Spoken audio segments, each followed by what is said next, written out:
Ahojte, volám sa Lenka a vítam vás pri ďalšom tutoriáli, tentokrát tejto čiernej mačice, ktorá má na Instagrame už 150 000 zhliadnutí a asi 8 000 srdiečok, tak predpokladám, že sa vám asi naozaj veľmi páči. Nie je to ťažké, je to jednoduchá maľba a ako vidíte už aj fičím na to, takže prvá vrstva tentokrát skoro transparentná, taká vypláchnutá voda. Celú mačicu som natrela, aby bol papier poriadne namočený a teraz fialovo-rúžovo čiernu farbu, neúplne kryciu, nanášam dvojkou fangok štecom na v podstate celú plochu bez rozdielu. Nesnažím sa nejako to moderovať, to znamená len tam naniesť ten pigment až k labkám chvostíku. Ono sa síce rozbehol ten fialový na také jedno miesto, ten tmavší na iné, ale nie je to nejaký zámer. Budeme s tým ešte pracovať, takže až po chvostík pekne. Prvá vrstva je teda takáto bledá. Pracujem s papierom Sanders Waterford 300 gramový, čisto bavlnený, teda 100% bavlnený, bez prímesí, bez ustaľovačov, bez kyselín. A štítec je Fangok 2, ak ma sledujete, viete, že s ním pracujem relatívne často. Takže ďalšia vrstva, stále pracujem wet, to znamená mokré na mokré a prinášam mokrým štecom ďalší mokrý pigment na už mokrý podklad. Nebolo treba nejako vygmovať linky ceruskou, pretože farba bude krycia. Bude tmavá, takže nebude vidno cerusku pod tým.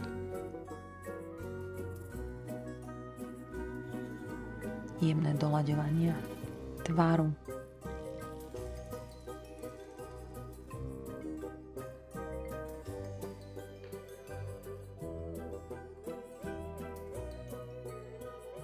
Vidíte, že pracujem stále s tou istou farbou, ktorá je taká fialovo-čierna. Ako vždy, ani tentokrát mi nejde o úplne dokonalé hodnoverné zobrazenie alebo reinterpretáciu. Ide mi len o to, aby nám referenčný obrázok poslúžil ako nositeľ tieňa a svetla v zmysle, že kde sa čo láme, ako sú znázornené krivky toho mačacieho telíčka, ako sa svetlo posúva po chrbátiku až k chvostu a aby sme zachytili ten pohyb mačky, tak preto ju tu máme, ale nemusí ani tvarovo, ani veľkostne úplne zodpovedať tomu. Ak sa vám podarí nakresliť si trochu menšiu, trochu väčšiu, trochu tučnejšiu, chudšiu, je to všetko v poriadku. Papier presýchá. Vidíte, že už sa pigment, ktorý tam prinášam, nešíri až tak zbesilo. Už sa len tak jemne rozťahuje. Ale v podstate už vo veľkej miere ostáva na svojom mieste.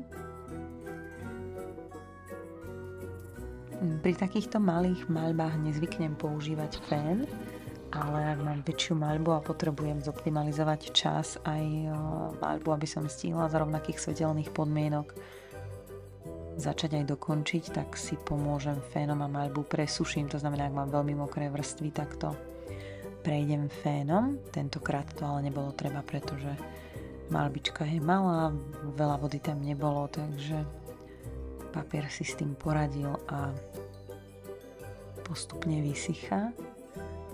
Chvost je v podstate úplne suchý, to vidíte na týchto ťahoch teraz, že už sú také akoby suchou fixou. Takže už musím priniesť okrem farby aj vodu, pretože už sa pigment nešíri, pretože nemá nemá šíriteľa, nemáme tam vodu, takže sa nevie pohnúť z miesta. Chvostík takýto tmavý, neskôr ho budeme ešte trošku šuchoriť, ale na teraz v podstate taký základný náter. Vidíte, že stále pracujem s tou istou farbou.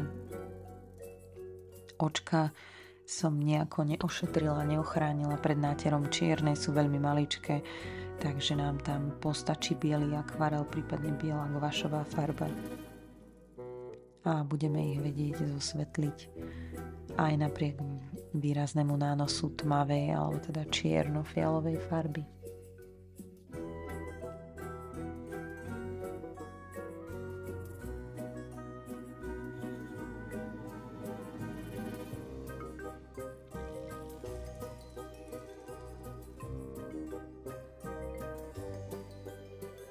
Keď vidíte, ako tak štecom mávam ponad ten objekt a nemaľujem, to sa pozerám na referenčný obrázok a snažím sa zorientovať, že čo idem vlastne robiť, čo idem maľovať teraz. Áno, že vyberám si, že ktorú teda vec čím idem pokračovať. Či to bude noha, či idem trúpom, alebo idem spraviť uši, alebo čo. Takže snažím sa nejako zorientovať. A keď ruka zmizne úplne z obrazu, znamená, že naberám vodu. Nedá sa to spraviť tak, aby boli v zábere všetky 3 objekty, pretože by tam nebol referenčný obrázok a podľa mňa ten je dôležitejší ako voda. Aby ste ho tam mali celý čas, ak maľujete podľa toho tutoriálu, aby ste si ho nemuseli niekde bokom držať na nejakom ďalšom displeji alebo tlačiť. Takže tu nemám nádobu s vodou a teda nevidíte, ako plákam ten štetec, či ho tam namáčam, či ním sa dotýkam dna nádoby, ako dlho ho vyplachujem, alebo či naberám iba špičkou. Ale ja sa to všetko snažím skomentovať, takže ak ste pozerali moje predošlé videá, určite ste sa napočúvali veľa o tom, ako vyplachujem štetec. Takže ďalšia vrstva, vidíte, že už tá druhá, ktorú sme pred chvíľou dokončili, je tiež preschnutá, pretože pigment sa nám ani teraz už nešíri. Nie je to úplne 100% suché, ale už je to dosť suché na to, aby sme museli v podstate brať aj vodu. Takže stmavujem nejaké tie najtmavšie časti, tam tá zadná strana stehienka, vlastne ten oblúk je najtmavší, rovnako potom rebrá v strede sú tmavé a vpredu nohy sú tmavé s čelíčkom, takže to sú také najtmavšie miesta. A taký ten fialový odtieň som si vymyslela ja, sa mi to zdalo také lepšie, zaujímavejšie.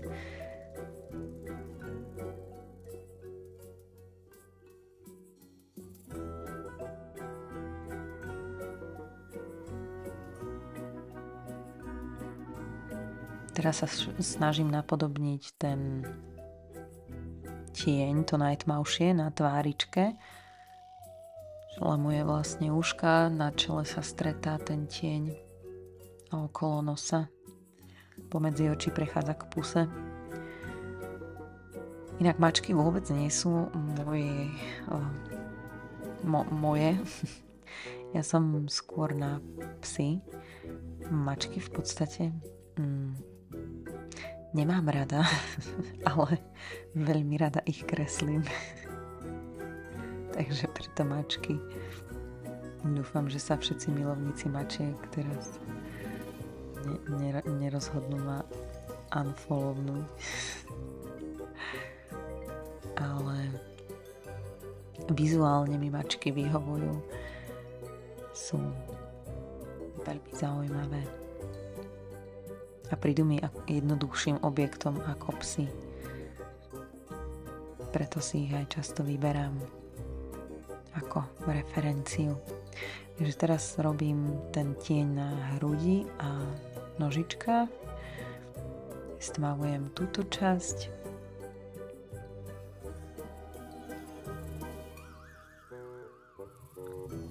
A vždy pracujem, už teraz vlastne až do konca budem pracovať s takým skôr suchým akvarelom, to znamená, že štetec vyplachujem len veľmi málo, veľmi jemne, aby sa nám to nemokrilo a nemuselo znova ďalej dlho schnúť. To znamená, že prevažne naozaj suchým štecom prechádzam po papieri a keď chcem spraviť nejaký jemný gradient, nejaký taký prechod veľmi jemný, tak zasa vypláchnem a osuším štetec a takýmto suchým štecom roztieram pigment do stratena. Suchý je vtedy, ak sa pod kontakte s papierom papier nezvlní, nezleskne, nevytvorí sa tam proste kvapka, nános vody. Ak je tam kvapka, ten štetec nie je suchý, je mokrý a s takýmto nechcem pracovať, pretože takáto kvapka vody na šteci vyniesie pigment, ktorý už na papieri položený bol, ale ešte nie je zaschnutý, tak tá kvapka ho vyniesie na okraje.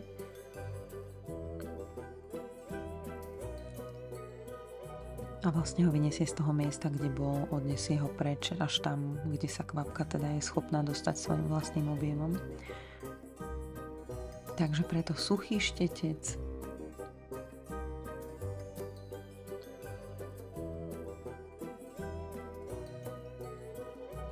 keď vidíte takéto prestrihy, že som zrazu niečo vystrihla, tak to má nejaká taká 20-sekundová pauzička, kde som robila niečo iné než niečo na papieri, takže to by tam zbytočne predĺžovalo celkový ten čas toho videa. Takže takéto miesta sú vystrihnuté, ale nie je ich veľa, bolo ich naozaj pár.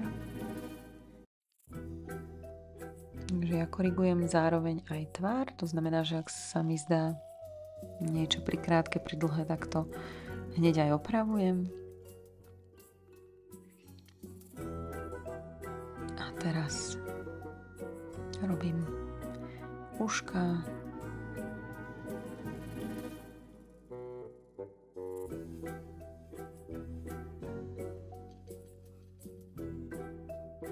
Niekedy sa mi podarí tak drgnúť do stojana, kde mám umiestnený telefón, tak sa to tak zatrasie ako pred malou chvíľkou.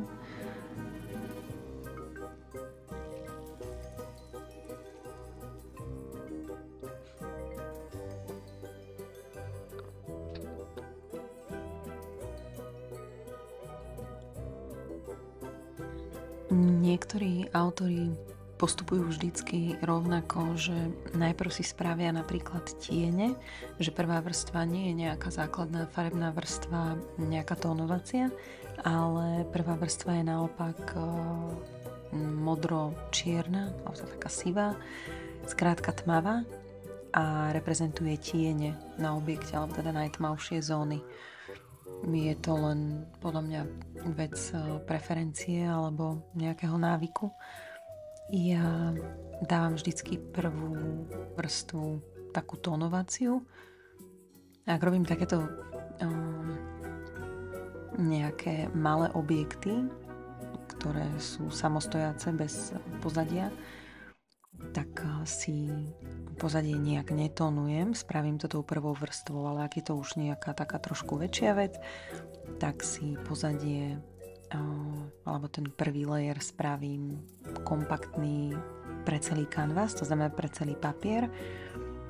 A robím to preto, je jedno, či malujem gouašom alebo akvarelom, skrátka tú spodnú vrstvu si takto robím, páči sa mi to, má to podľa mňa veľký efekt a dopad na celkovú prácu, na ten charakter nakoniec, ktorý má, na ten taký farebný tón alebo tú emóciu, ako užkoľvek si to nazveme. A keď skrátka natriete celý ten papier najprv takou zlatistou ružovou farbou, tak kdekoľvek necháte nejakú transparentnejšiu zónu alebo nejaký fliačik, nejak proste časť papiera neprekryjete úplne veľa vrstvami, či už akvarelu alebo gouašu, že skrátka bude presvítať to pozadie, tak bude presvítať to tónované pozadie a tým pádom sa celá tá práca chytí taký jemný, zlatistý, ružovkastý odtieň, taký nádych. Robievajú tak najmä tí, čo maľujú s pastovými médiami a ktoré nie sú úplne krycie, alebo s ktorými pracujú tak, že nie sú úplne krycie. To znamená, aj s akrylkami sa dá maľovať a maľuje sa tak, že niektoré miesta sú transparentné, zóna neprilieha úplne k inej zóne, to znamená, spájajú sa dva objekty, alebo vidíme hocičo strom, za ktorým je pozadie, tak pozadie je nejakej farby, strom je nejakej farby, ale pod nimi je pod oboma úplne rovnaká základná vrstva, taká tá tónovacia, tá bude taká zlato-kávová a dá tomu tým napríklad prírodným motívom alebo takejto botanickej ilustrácii taký ten mäkký ráz, taký naozaj, že aj keď nezamaľujete úplne celé pozadie, až napríklad na tom príklade k tomu stromu, že by ste teraz oblohu maľovali takú už vyblednutú bielo-modrú a v mieste, kde sa spája obloha a strom, by ste nechali priestor, nechaj len o hrúbke vlasu. Tak takýchto priestorov, keď je tam viacero na tej maľbe, tak to vyzerá veľmi pekne, že zrazu to preznie, je to taký zlatistý nádych to dostane. No ale späť teda k našej mačke. Už som jej očiernila celú hlavu. Vynechala som miesta, kde sú najblečšie plochy, teda pod očami licné kosti, papulka vpredu, vrch čumáčika a trojuholník hore na hlave. Teraz začierňujem aj ostatné časti na teličku vpredu, nechávam si priestor na ešte prechod, aby ten prechod bol taký jemnejší, to znamená, že nejdem úplne hrana na hranu. Na to si potom už vypláchnem štec a budem pokračovať suchým vypláchnutým štecom a blendovať teda farbu dostratená do pozadia. To znamená, že budem sa snažiť urobiť ten prechod veľmi jemný.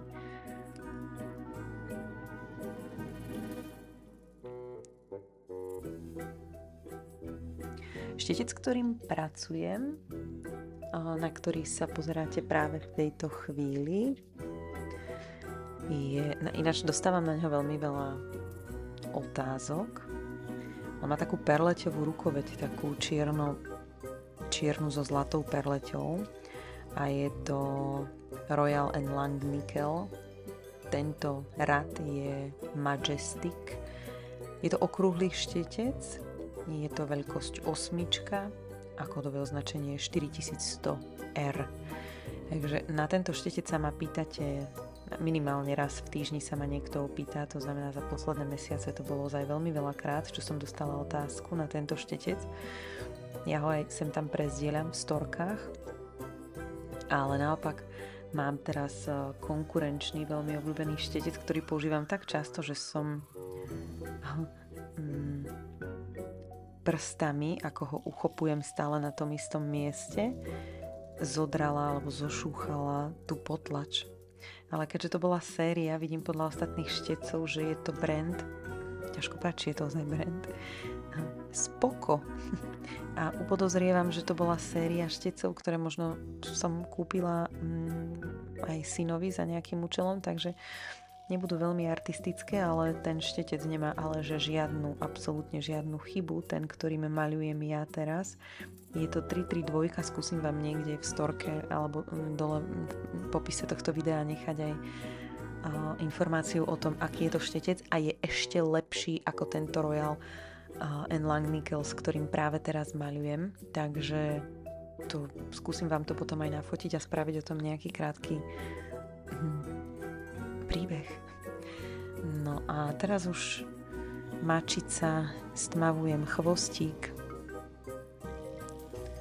Mne sa tam hodila tá fialová, neviem prečo, asi som vtedy robila niečo fialové a zostalo mi to na paletke ako všetky farby, ktoré ja zásadne neumývam, ale prepoužívam ďalej.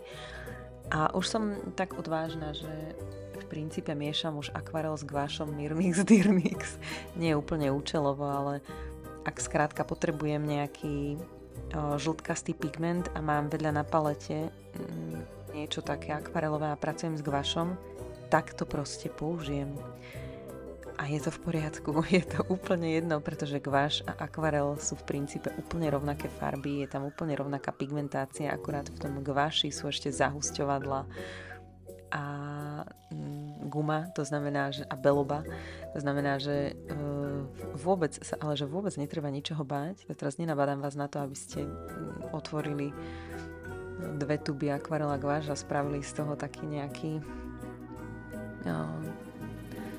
vodový guláš, ale kľudne, ak to treba proste, ak si to situácia vyžaduje a je to na prospech veci, tak miešajte. Ja veľakrát používam na pozadie akvarel a malujem na to guašom. To je v podstate pravdepodobne teraz moja úplne najobľúbenejšia technika. Guaš sa dostal u mňa úplne že do popredia. Je to podľa mňa veľká škoda, že je to taká zabudnutá technika, lebo je naozaj veľmi fascinujúca. Je podľa mňa asi o 50%, ak nie viac, jednoduchšia ako akvarel a má strašne veľa výhod. Spravím o tom určite samostatné video. Takže zasa mačičke takto dorávam hlavičku a o chvíľku si vyplachnem štítec a budem zjemňovať tie prechody.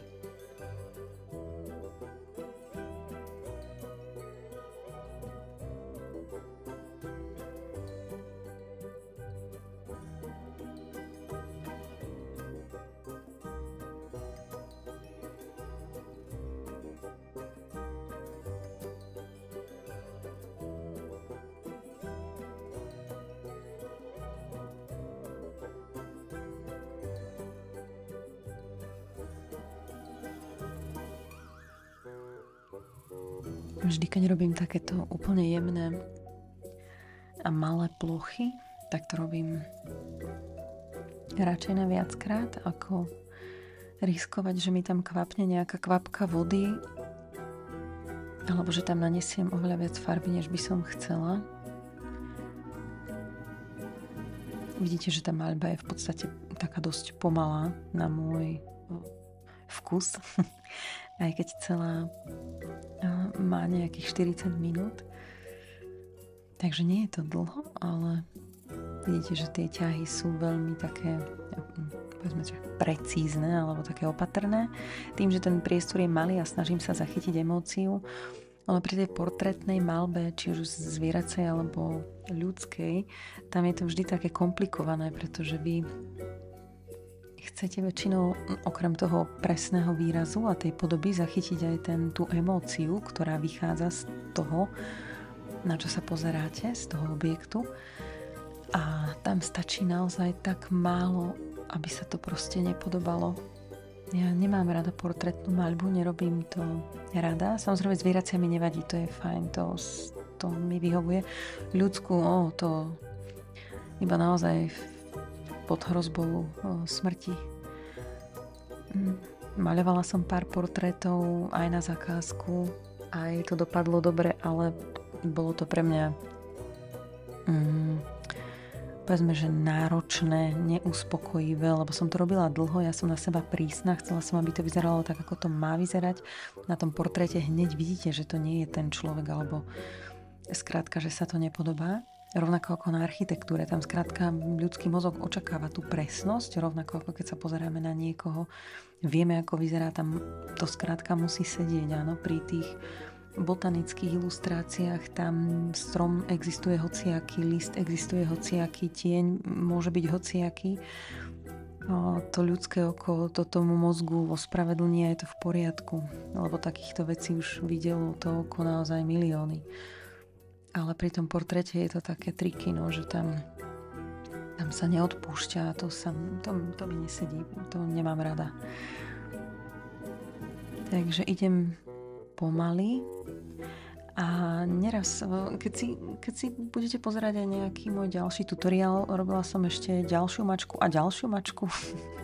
A ja v podstate nie som vôbec mačková, tak neviem prečo, ale mačky sa mi dobre kreslia, maľujú. A Pri jednej som sa fakt vytrápila, že ten portrét som robila možno hodinu. Na 3-krát som ju premalovala a už som myslela, že to možno ani nedopadne pre tú mačku, ale nakoniec som to zvládla a bolo to fakt, že veľmi pekné. Už to bola taká zimná mačka.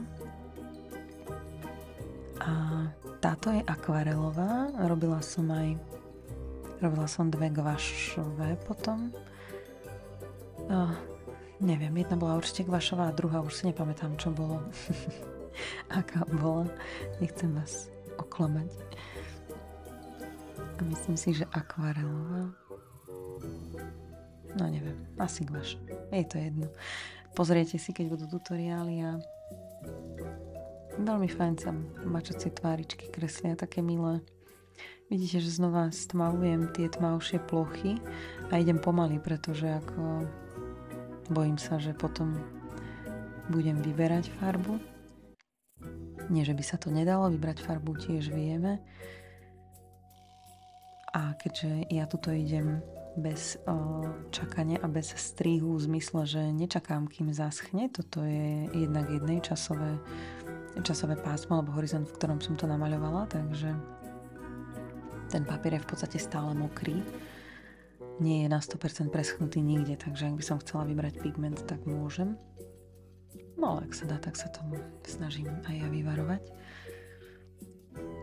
Tak vidíte, že niekde nedodržiavam úplne pravidlá toho tieňovania, ako presne ten tieň dopadá. Nesnažím sa o nejakú 100% reprodukciu, takže tak pocitovo. Chrbátik je svetlý, rovnako temeno, aj chrbátik a horizont chvostíka sú svetlé. A svetlo prichádza vlastne zľava.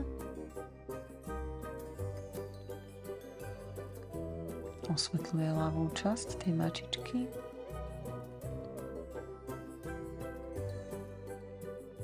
Za hlavu na tom najnižšom mieste padá aj na druhú stranu mačky, a teda na nožku. Tam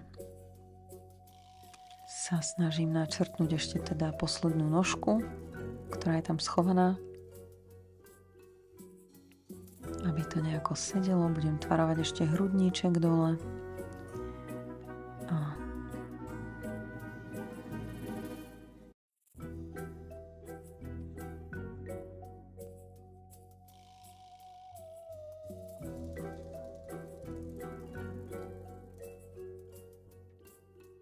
Zámerom týchto malinkých malbičiek bolo, ja som pôvodne chcela, aby bola každá do pol hodiny, ale nie vždy sa mi to podarilo. Vidíte, táto mačka má 44 minút, myslím, celé video, ale tak je to stále, povedzme, že taká rýchlovka, nie je to žiadna maľba na 2 týždne. Aj veľkosť toho objektu tomu zodpovedá. Ja totiž to maľujem cez deň, väčšinou, niekedy aj večer, ale cez deň, keď dcéra spí a syn je ešte v škole, prípadne už je doma, ale vtedy, keď ona spí, si robí úlohy. Ja mu iba tak asistujem z času na čas, takže priestor, ktorý ona venuje spánku, čo je väčšinou okolo hodiny alebo viac, tak ja venujem vtedy maľovaniu. A samozrejme nie je to celá hodina, pretože vtedy ešte obedujeme a neviem, čo všetko sa deje. Ale povedzme, že nejakých tých 30 minút je to teda bez jedného dieťaťa tá maľba. Takže nemôže to byť nejaké dielo, ktoré by som potrebovala mať na stole dlho. Tu väčšine po stole behajú Hot Wheels autíčka a čokoládové prsty, takže musí to byť všetko v rámci tohto kontextu. Oči som si vymyslela, dokonca som aj zvažovala, že im nedám zrejnice. Ale nakoniec som sa rozhodla, že predsa len dám. Aj keď som ich dorobila, myslím, až neskôr v tej poslednej fáze.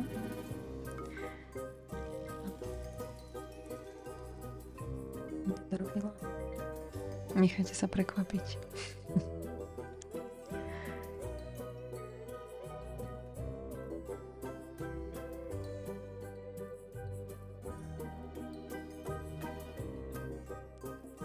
No, všetko týmto štecom tenučkým.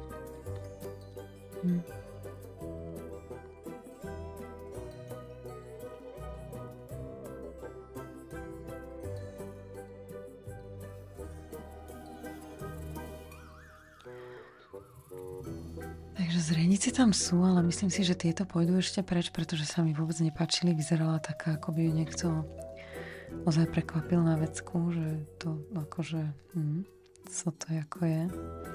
Takže myslím si, že tieto ešte pôjdu preč. Že ich potom zamalujem.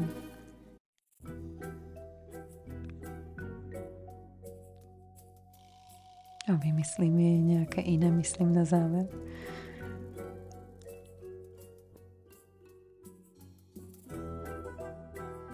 Snažím ešte tvarovať to očko, že tie vonkajšie kútiky sú také trošku spustenejšie a tu som ich tak privrela, potom sa mi to nepáčilo, takže potom ich ešte budem korigovať.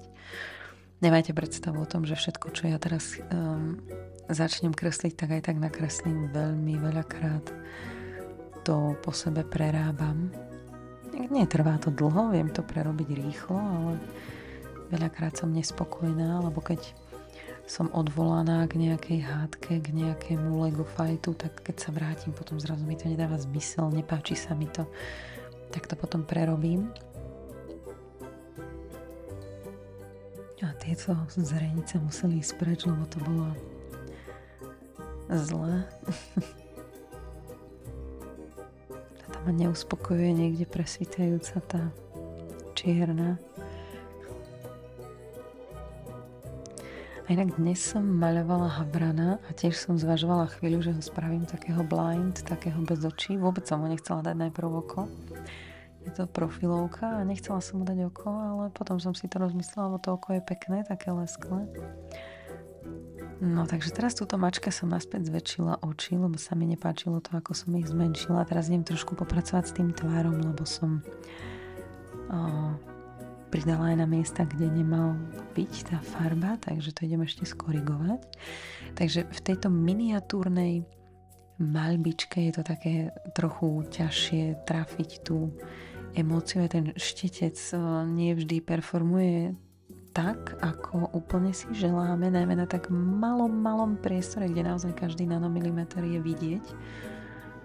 Takže sa s tým treba trochu pohrať. Ale to je presne také večerné maľovaníčko, že si to tak už potom môže človek hrotiť do najmenšieho detailu.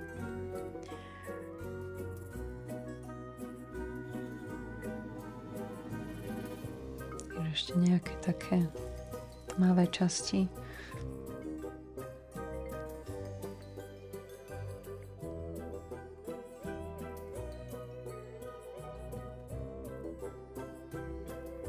Tie vnútorné kútiky sú také hore padnuté.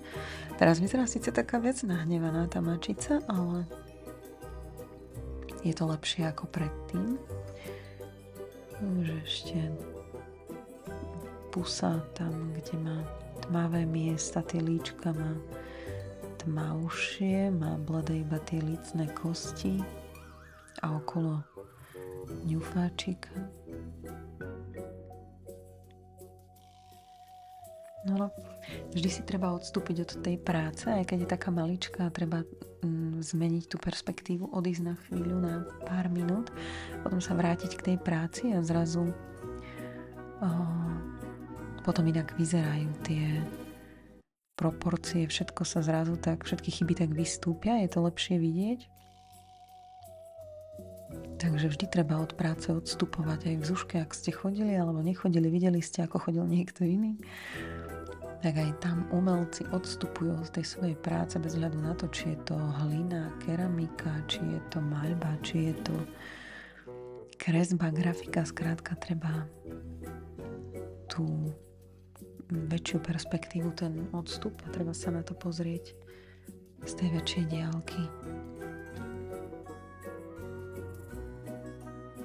Ak ste počuli také puknutie, to bolo moje rameno, len aby vás to znepokojovalo. No a teraz ten ružový taký napadá lesk, to som si tak vymyslela, lebo tá mačica sa mi nepáčila čierna, ale inšpirovala ma maľba. A teraz neviem, či to bolo Dudu Traffic alebo iná autorka, kde naozaj veľmi hrávo tie highlighty na svojich kresbách zvýrazňuje takými nepravdepodobnými farbami, takými veselými, že takého realistu ako ja je mi prirodzené byť, že naozaj to robím tak, jak to vidím. Tak som si povedala, že aj ja sa tak nechám uniesť a spravím to také iné, také veselé, a že si namiesto klasického bieleho lesku dám niečo farebnejšie. A k tejto pumovej mačici sa mi hodila taká fialová, ružová, takže no, toto sú trblietkavé farby.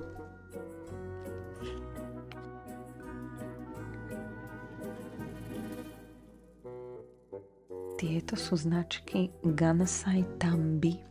Neviem, ako sa to číta. Sú to vodové farby s prímesou teda pigmentu, metalické tóny a mali teda ideálne, alebo sú určené na kaligrafiu, písanie, no a samozrejme maľby, ilustráciu, a sú naozaj to je podľa mňa must have item. Inými slovami, to proste musíš mať. To je naozaj, tieto stáli myslím nejakých 10-11 eur, je to sada 6 a sú tam krásne farby, ružová, červená, zlatá, zelená, modrá a fialová, a používam ich pomerne často a na presne takéto veci sú úplne fantastické. Teraz, keďže robím halloweenské veci, tak veľa nimi maľujem aj na tých halloweenských ilustráciách. Či už som robila elixír, alebo dnes toho havrana, tak to je pecka. To je naozaj super. Odporúčam všetkým, čo také niečo nemáte a baví vás ilustrovať alebo robiť, kraftovať doma veci, tak toto či na písanie, či na nejaké malé srdiečka na pozdravy, na vianočné karty, gratulačné karty, pozvánky, to báš, čo proste úplne fantastické, super. Netreba očakávať, že sa to bude správať ako najkvalitnejšia vodová farba, to nie je akvarel, ale na jemné tónovanie fantastické. Mokro s tým pracovať nebudete, to znamená, že na mokrý papier, ak budete vnášať tento pigment, bude sa to správať ako zubná pasta po záruke, takže neodporúčam pracovať s mokrým štecom na suchý papier, to znamená spodný pigment treba nechať preschnúť a na záver ako poslednú vrstvu, ako finish pracujeme s týmito trblietkami, pretože tým, že je to zahustené tými trblietkami, ono sa to nechová úplne ako akvarela. No to nie je vôbec, nemá to nič s tým rozpíjavým akvarelom alebo tušom akvarelovým, ktorý sa vo vode úplne že rozíde na kilometre. Toto tu nie je. Toto je ako gel na vlasy. To je skrátka má takú olejovú konzistenciu tá farba, keď sa zmieša s vodou, a používať striedmo. Treba si to vyskúšať, toto je určite médium, ktoré si treba bokom skúsiť predtým, ako prvýkrát tým zájdete do nejakej maľby. aby ste videli, ako sa to chová, ako sa tie trblietky posúvajú. Je to krásne vidieť voľným okom, nemusíte mať ani zasvietené veľmi nejaké umelé svetla, aby ste to videli sa pohybovať. Je to fakt pekná vec, aj deťom sa to páči. Takže je to veľmi atraktívne na prácu aj na pohľad. Takže odporúčam. Bude v popisku znova link. Takže kúpte si pod stromček, napíšte príbuzným, ktorí vám kúpujú darčeky, že toto chcete, lebo to chcete.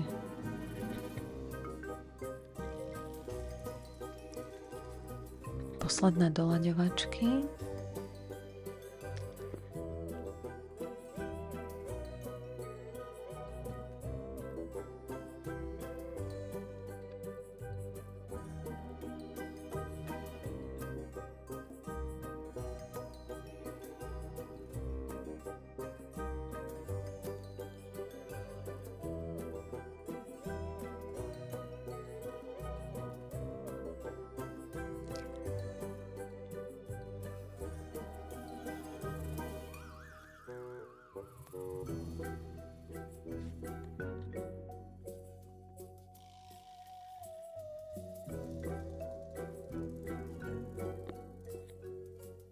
Ešte okolo pusky je tam také biela plôžka, okolo nožteka.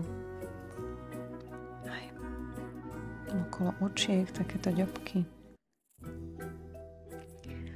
Takže asi ste postrhli, že moja mačica nakoniec zrenice nedostala.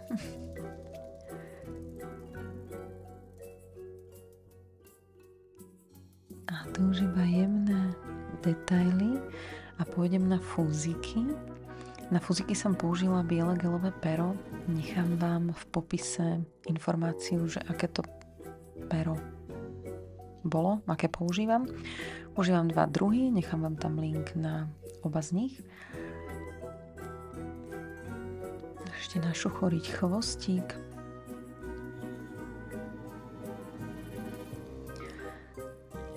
Keď malujem takéto úplne najjemnejšie čiarky, úplne že najtenšie, tak sa snažím istým štecom čo najviac kolmo. Nemalujem ním na plocho ani pod uhlom, ale snažím sa naozaj ísť čo takto. Teraz to vidíte presne, čo som urobila, že som si prechytila štecec a idem ním na kolmo, aby som eliminovala vlastne možné rozšírenie plochy tej styčnej medzi štecom a papierom tým náklonom. Ano, ak ten náklon nebude, ak sa štecec dotýka iba hrotom, tak je oveľa menšia šanca, že spravíte tučnú tú čiaru, ako keď máte štecec v náklone a snažíte sa dotýkať iba špičkou, ale stále je tam veľká pravdepodobnosť, že tým sklopeným štecom ten papier chytíte, takže spravíte hrubšiu tú čiaru, než by ste chceli. Takže ak chcete čiaru naozaj linku veľmi jemnú, tak 90 stupňov.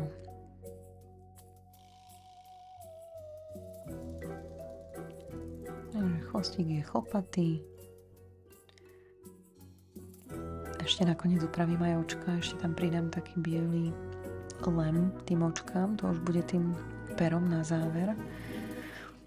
No a tu si precvičím pero, srdiečko, fúziky prídu. Ďakujem veľmi pekne, že ste sa dopozerali až sem. Ďakujem, že ste si ma zapli znova alebo prvýkrát. Každopádne si to veľmi vážim. Hrozne ma poteší, ak mi necháte komentár alebo aj súkromne, ak ma oslovíte na nejakom inom fóre, platforme. Budem veľmi rada, ak mi napíšete, ozvete sa, skúšal som, podarilo, nepodarilo. Dajte vedieť čokoľvek. Hovorím, veľmi ma poteší komentár, like. No a ak nechcete zmeškať, ďalšie mačice budú ešte. Minimálne 2, ktoré mám v talóne už namaľované. Tak dajte okrem srdiečka aj subscribe a ja sa teda už s vami lúčim. Vidíme sa pri ďalšom videu. Nezabudnite nechať srdiečko a komentár. Ďakujem. Pa, pa.